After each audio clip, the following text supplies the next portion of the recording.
Hello everyone, I have a bit of a unique deck profile for Yu-Gi-Oh! Here. As you can see, I have a deck here that is built around Moko Moko. It is honestly a wonderful card. I love its artwork. I just love everything about this card, really. And as soon as I pulled one, I knew I wanted to make a deck centered around it.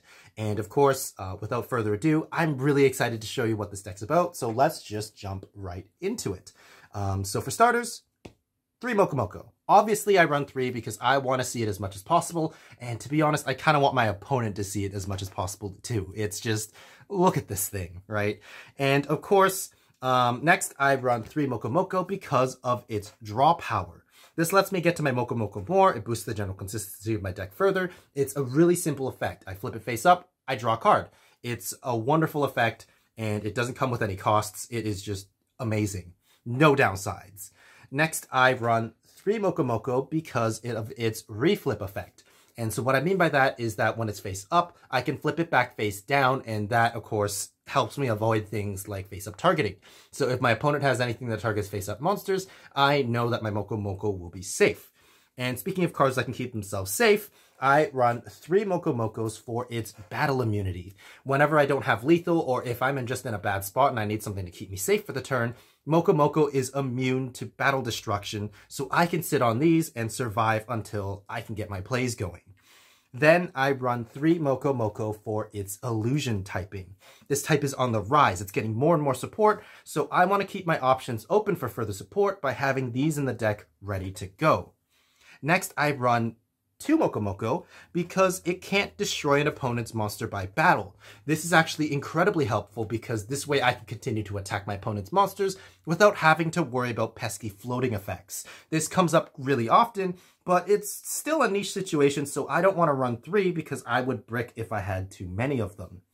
Next, I run 3 Moko Mokos because it is level 1. While level 1 monsters have been hurt by the loss of Linkuriboh, the big reason I get around this is so I can use it against people who play Gravity Bind. And also, because it's level 1, it means I could normal summon it without tributing, and that comes up incredibly often. Next, I run 3 Moko Mokos because it is a flip monster. This is actually a mind games inclusion, because whenever my opponent doesn't know what I have in my deck, they actually start to play around things they don't know what they are. So when they see face downs, they freak out and they kind of bend over backwards to try to out it. This forces them to make mistakes. And if setting a Moko Moko face down freaks them out and makes them, suffer decision fatigue, that's just one step further to my victory. Next, I run 3 Moko Mokos for its 300 attack. This helps me run over things like Snake Eyes Poplar, and if they ever leave it in defense position, that's a big plus for me. Next, I run 3 Moko Moko because it has no xenophobic restrictions. Its effects synergize perfectly with whatever I'm looking for in the deck, so whatever I put in the deck, I know that Moko Moko's okay with it, and I don't have to worry about getting its permission to run any other outside of engine cards. Next, I run 3 Moko Mokos because it doesn't rely on special summoning or being special summoned itself.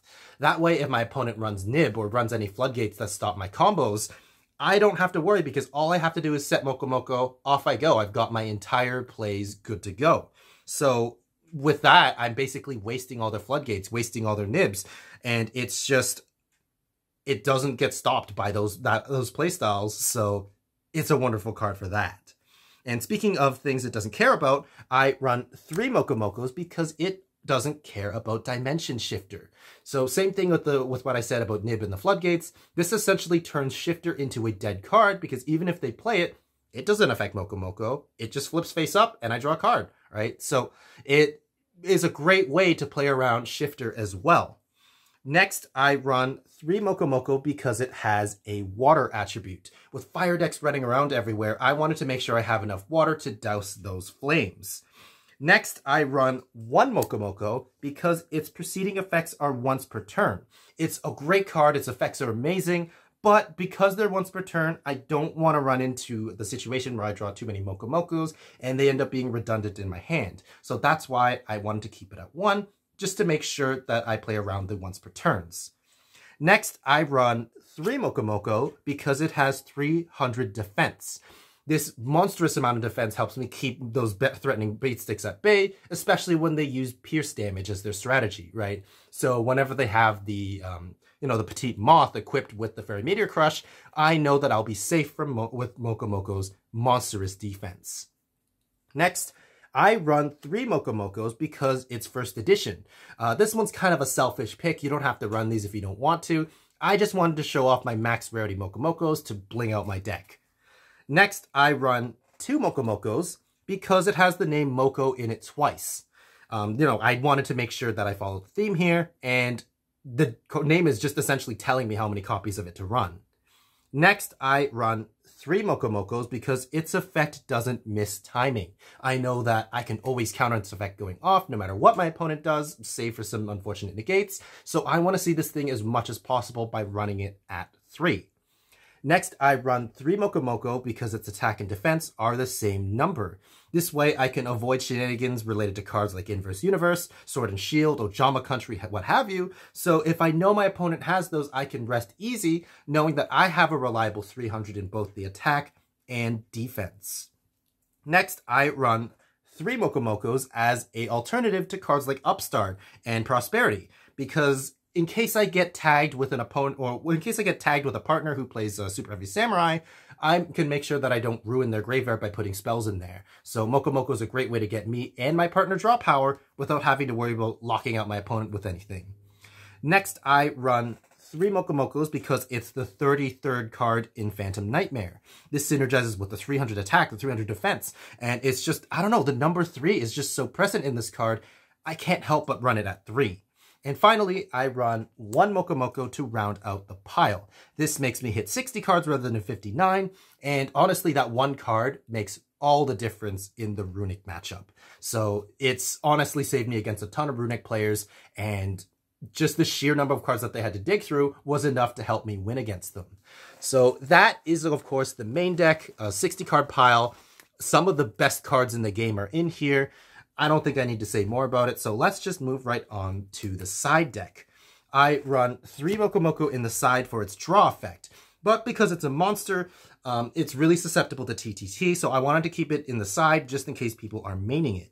That said, it's really good in the side because it does bait my opponent into dropping a droll on their own turn, because normally the flip effect goes up on their turn when they attack into it. So if they decide to droll it, this kind of ruins their own plays because now the rest of the turn, they can't search and stuff. So really, really good card to have in the side. Next, I run 3 Mokomokos with the matchup against beatdown decks in mind. So, of course, the battle immunity stops all the beatdown decks, it stops them in their tracks. So if they don't have any monster removal, this essentially auto wins against their deck. Next, I run 3 because of its water attribute being really good against the Marincess matchup. This essentially avoids the Coral Anemone's lock, and so if they banish it with Zelantis, I can make sure that I get it back. Next, I run 3 Mokomoko because of its effect that flips it face down. This really messes with decks that need monsters in face-up attack position, and it slows them down considerably, so this is a great card for that matchup. Next, I run 3 Mokomokos because it's really unlikely that my opponent also has Mokomoko in their deck. So if I think that they'll side in cards like Lullaby of Obedience, they can't I lower their options because they can't really get a card that can be useful for them. And finally, let's talk about the extra deck because I know, many people want to know what kind of extra deck I'm running here. It's honestly very simple. It's all 3 ofs, right? So I run 3 Mokomokos because it doesn't need any specific material to summon. It's really generic, which means I can summon it at any given time. I don't need too many specific setups. I know I can get this thing out any turn I want. Next, I run 3 Mokomoko because it's unaffected by Dimensional Barrier. It keeps my options open, and if my opponent flips that up on me, it's not a fusion, it's not an Xyz, it's not, any of the things listed on Dimensional Barriers, so I know I can summon it no matter what. Next, I want to run 3 Mokomokos because I need to have 3 ready, just in case I run into cards like Kashtira Unicorn, or the Megazoborg, or stuff that's nice in my extra deck. I can make sure that essentially I'm wasting those effects because they have to get through 3 of them to really stop me from using it. I then run 3 Mokomoko because this helps me get around deck lockdown. It stops me from special summoning from the main deck, but it doesn't say anything about summoning from the extra deck. It doesn't stop me from drawing cards either, so that card is practically useless against me. And finally, I run 3 Mokomokos because look at that thing's face. Just look at it. How could you not run it, right? It's just, it's wonderful. I love this thing. So as you can see, this is the best deck in Yu-Gi-Oh! There's no contest. I've solved this game. Mokomoko has 2. And go out and buy your 90 copies of Mokomoko before the price goes up. So that was my deck profile on Mokomoko. Obviously the best deck in the game, centered around the best card in the game. I hope you liked it. If you have any feedback on my ratios or my build or just any feedback, feel free to leave them in the comments because I think the Mokomoko tech still has a lot of room to grow and I can't wait to see this card thrive in competitive play.